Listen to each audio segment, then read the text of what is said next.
Good morning, everyone. It's nice to see everybody here today in the mid of the crisis, the virus crisis, as we're calling it, COVID-19. Everybody, it seems, has had to move themselves into a different kind of venue. Certainly, that's been true with Warp and Woof Radio. We certainly have had to do the same kind of thing and move ourselves into a digital universe in a way that other folks have done as well. So this is our attempt to do this. We're actually using StreamYard, so shout out to the good folks there at StreamYard. Thanks ever so much for creating a platform that somebody like me, who doesn't necessarily use tech all that well, can appreciate and utilize. So we're actually inaugurating our very first opportunity here to do radio in a different kind of way, in a digital format. I'm actually in my office at the moment, in my home. And so this is a whole different approach to doing this. We're thinking about doing this once a week, as we have in the past, interviewing folks, and then probably not only doing it live as we are now, but also capturing the video, pushing out the opportunity to have that rehearsed for other people in the future. So without any kind of further ado, if you're watching us, you see that there's a logo in the top right-hand corner of our screen, which is the Comenius Institute logo. Comenius Institute, we cross three bridges there. One is at the college where I teach at IUPUI. University are to share not only my faith with people, but also to teach there. A great faculty at IUPUI, grateful to be there, but also to encourage young Christian college students who are thinking Christianly, or should be, about their subject areas. The second bridge we cross is into community, which is what we have been doing for 4 years with the Warp and Woof Radio. We've got over 200 episodes, 250 guests. A majority of our guests actually African American, very specific to our goal in terms of a broad community. The third bridge we cross is into culture. Grateful to do all kinds of different things, not the least of which is our Truth and Two that comes out on Tuesday mornings. And that's something that we do on a regular basis so that we can engage the kinds of world that we live in from a very distinctively Christian point of view.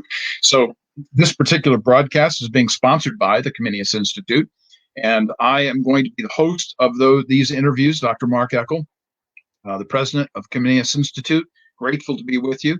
You can check us out at our websites, comeniusinstitute.org.com. You can also go to warpandwoof.org, which we have maintained since about 2007. We've been on the website since then. About 1,000 pieces of essay, sermons, podcasts, you name it, it's up there. All kinds of things that you can see there. You can also follow me and Comenius on a YouTube channel, Comenius Institute YouTube. You can also follow us there on our Facebook page. I'm a member, a subscriber there. You can follow me, Facebook, Twitter, LinkedIn, YouTube, all of those sites. You will find me there in one form or fashion or another. So our inaugural episode, we wanted to make sure that we had somebody who actually understood the tech for all of this. And so I thought it wise that we begin our very first episode with this particular radio show with Josh Collingwood. Josh, thanks ever so much for being here today. Yeah, no problem. So as we usually do, we start everybody with a bio. So tell us anything and everything you'd like us to know about yourself, whatever that might mean for you personally. So over the last 5 years or so, as I've kind of straddled the line between church world and tech world, and wondering, people are like, what do you do? Actually, a former lead pastor of mine told me to start introducing myself as a pastor masquerading as a media designer. So that's kind of how I present myself. It's kind of like Batman's mask. This is my clever disguise to kind of work in the tech world, but really on the backside of things, it's all about ministry and church work and how we can advance those kinds of things. Pretty much been around Indianapolis most of my life, and a little bit of time up in northern Indiana, but mostly hanging out down here. And Where did you do your undergrad? Indiana Wesleyan, and I'm doing my graduate work in the same place. Ah, well, I seem to recall you as a student sometime in the past, though. Yeah. You were my Old Testament survey professor at Crossroads Bible College back in the day. Back in the day when it was still there, yeah. So that's actually where we first met, actually. And tell everybody what you're working on right now in terms of education.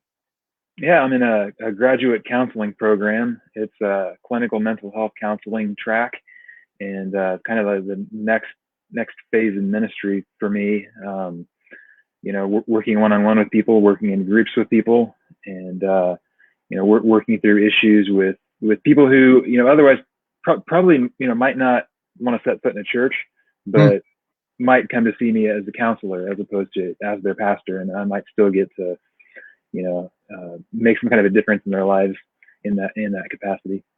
That's pretty important stuff. So at some juncture in the future, I'm assuming we'll be seeing a shingle hanging over your head. Yeah, hopefully. For those of you who aren't sure, hanging out your shingle is kind of a motto for psychologists, psychiatrists who do that kind of work.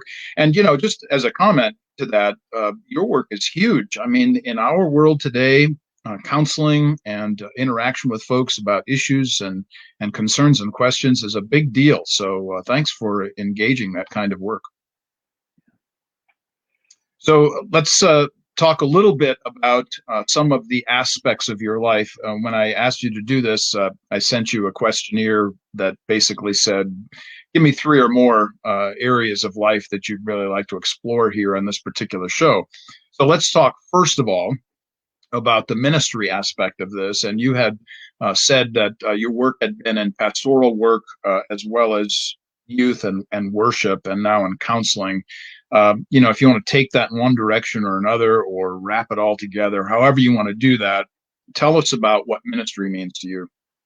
Yeah, so I kind of, as I got toward the last year or so of my undergrad, I began to realize in my internship that most of the stuff that I was gravitating toward in terms of activities, like ministry activities, doing things in the church, was really centered around teaching and facilitating growth. And I did a lot in small groups and stuff like that. And I remember just about every Friday morning, I would meet for coffee with the person that I was interning under, that I was learning from. And I remember one day, as I was getting close to graduation, I don't remember if he had asked a question about for focus areas or areas of emphasis, things like that. But I remember telling him that I really think that teaching and discipleship ministry and spiritual growth is going to be an area of emphasis for me. I really see myself working in that moving forward. And of course, then I graduated and went straight into youth ministry, and definitely lots of small group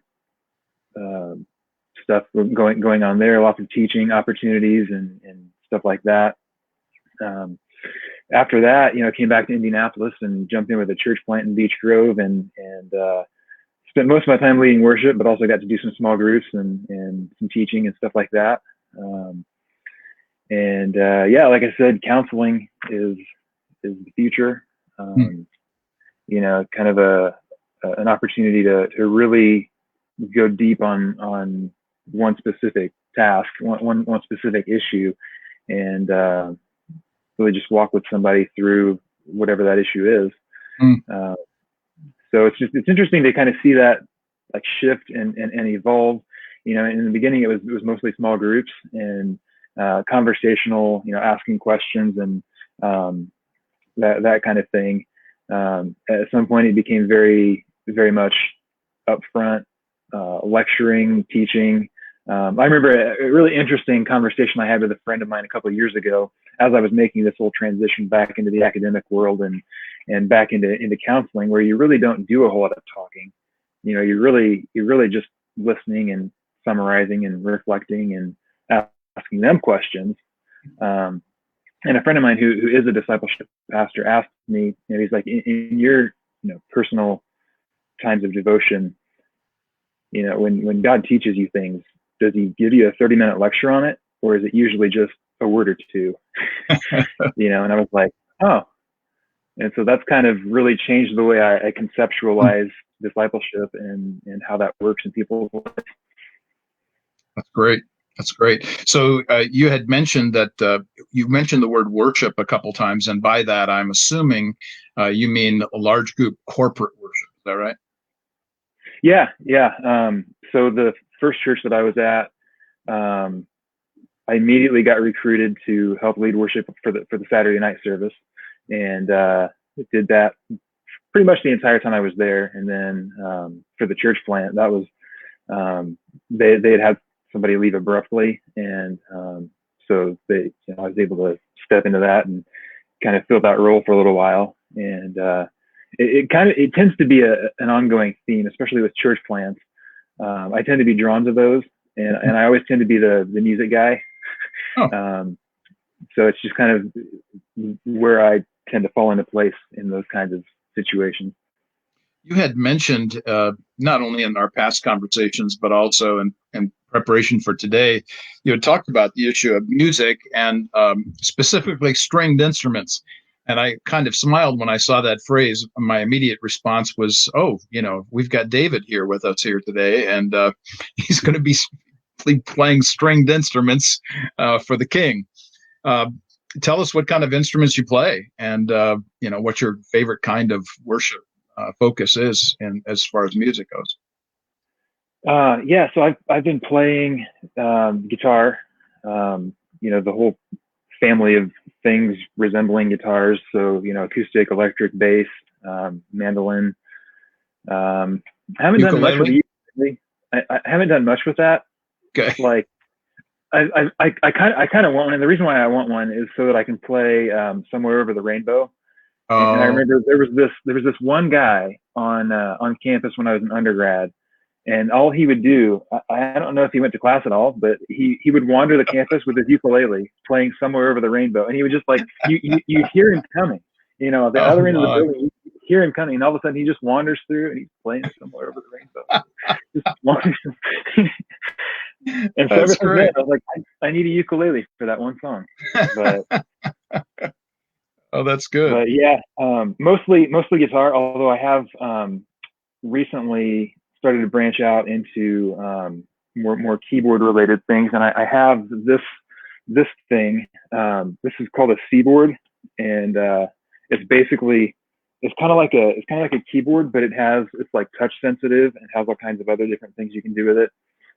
Made famous by the movie La La Land. Oh, if anybody's seen that, that's when they really took off and became popular. But I play with that, but mostly guitar and stuff like that. As far as worship, that's the instrument that I use. Very much the laid back, introspective, finger stylist. Which is interesting because I always seem to be in situations where they're like, let's get people up clapping and, energetic, electric guitar stuff. And that's just not who I am. Yeah. You're much more of a coffee shop kind of guy, huh? Yeah. Much more the laid back coffee shop kind of, which is interesting because one of the church plants that I was at in the past doing music stuff was a coffee house church. So that fit pretty well. Possibility for you. Yeah. So the possibility for you in the future really is magnified. I mean, you have lots of different directions to go here. Yeah. Yeah, quite a few. That's good. Coffee house, you could pair yourself with a poet, perhaps, Yeah, we could do some spoken word with some finger style stuff in the background. Oh, look at you, man. You got all kinds of stuff going on here. It's always amazing to me being around you, quite frankly, because you know so many things about so many things, and it is the thing that actually brought us together. I needed somebody who was going to help with technology, and specifically with our websites, warpandwoof.org and Comenius Institute, and you actually built the Comenius Institute site. You maintain the Warp and Woof and have inaugurated all kinds of good stuff there. You're also the person who puts together, we should tell everybody, the Truth in Two videos. So I create the content, I'm the content provider, but you make it all look really good, man. So just kind of branch out into whatever you want to talk about in terms of tech, and intersect it in any way that you want with what we do at Comenius. Yeah, well, it was interesting. Last night I was over at my dad's house, and was showing him our little makeshift studio that we set up, and the green screen that we created. That was definitely interesting, and I was surprised. I got back here and plugged it in, and I was like, what if that's the wrong shade of green? What if we have major issues with this and it just doesn't work at all? I dropped it into Premiere and keyed it out, and it was perfect. Great. And, just so everybody knows, that's just simply lime green poster board that you can buy at Walmart for 69 cents a piece. So what did that backdrop cost us? $6-7, I think, maybe in that area. Yeah. Or you could do like me and just paint your wall green, Right. Shoot for that. And in that case, I just give a shout out to my nephew Ethan, who's painted his wall yellow, and has all kinds of cool stuff at ethanrenault.com. And just because we're talking about tech, I'll also mention my other nephew, who is Luke Renault. You can find him at lukerenault.com. And Luke has over 30,000 followers on Instagram. His work is amazing stuff. So both of them are really quite accomplished. And it's the reason why, as again, coming back to you, Josh, that I'm drawn to somebody like you, because you have so much to offer in this regard, just in terms of technical prowess. So tell us a little bit about why you became interested in this, and what's so important to you in that regard. Well, I've always been a bit of a geek. I remember, I was like less than 10 years old, and it was like, I remember like walking through like Best Buy, and like all the other kids are crowded around like the Nintendo and all that stuff, and they're playing games, and I'm the kid off playing with the laptop computers, wanting one of those.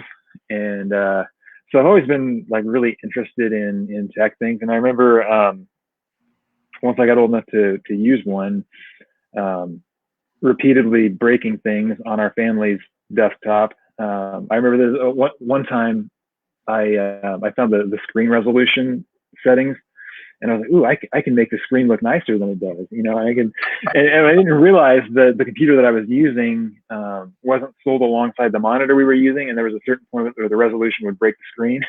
And we had to swap monitors out and bring it back down.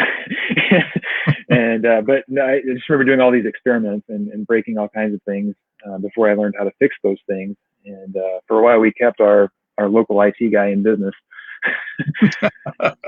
Until you became the local IT guy. Yeah, until I got good enough to fix it myself, and then we stopped taking stuff to him. but yeah, I've always been interested in that kind of thing. Actually, before the whole ministry emphasis thing took off for me, I thought I was going to go into like, some kind of software development or some kind of computer related field. And I guess in a way I sort of did that too. Kind of did it alongside of the church work, just not quite the way that I thought. It's ironic. You mentioned the websites and the stuff that I do on the internet. Back in 2010, 2011 or so, I was probably around 2010. I was really into like desktop software, and I was building programs just for the fun of it, and just making random things to see what I could do. And a guy that worked for HP reached out to me and asked if I'd be interested in helping him develop a website. And I remember telling him that I didn't have any interest in the internet. But desktop software was just a hobby for me, and I didn't have any interest in the internet, and didn't really know what I would do for that. And of course, then 2 years later, Liz Meyer calls and recruits me to Crossroads, and we start web development. Yeah. Rest, as they say, is history. Yep. Yeah. And I was like, wow, I could have started 2 years earlier. Well, we're all, all of us who know you and benefit from your expertise are so grateful for this. You bring a management style that's really low key. Honestly, when you talk about the issue of music and kind of being a low key kind of player, I think that same thing, that same persona, really comes through so nicely in how you interact with folks like me. You know, you're always so kind and generous. You know, I'm thinking to myself, what an idiot for not knowing this stuff. And, you really do a great job with the people skill too. So I can see that whole counseling thing fit in as well. Yeah. Yeah, it all just kind of blends together. It does. Yeah, it really does. And that really kind of focuses maybe attention on the word worship, which is the total response, the total person to our Lord Jesus Christ. That everything that we do, whatever our vocation or avocation, those things that we do for hobbies, uh, all of that matters. And it all just kind of works together because God's made you the way he's made you. Yeah.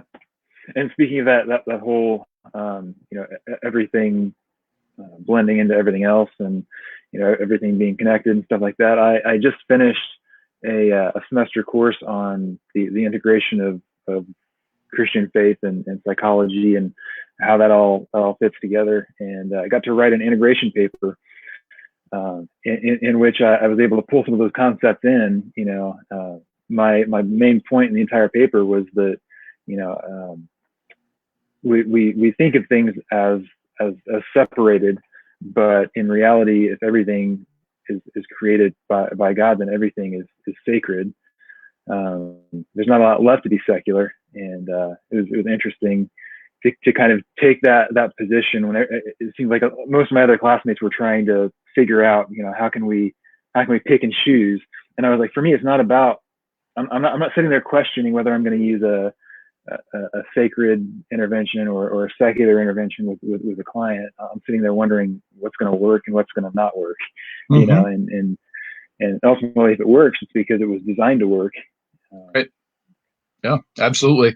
That concept of integration or faith learning integration synthesis really strikes against what Scripture teaches against, which is Gnosticism, where people, put everything in boxes and separate things out, as you well say.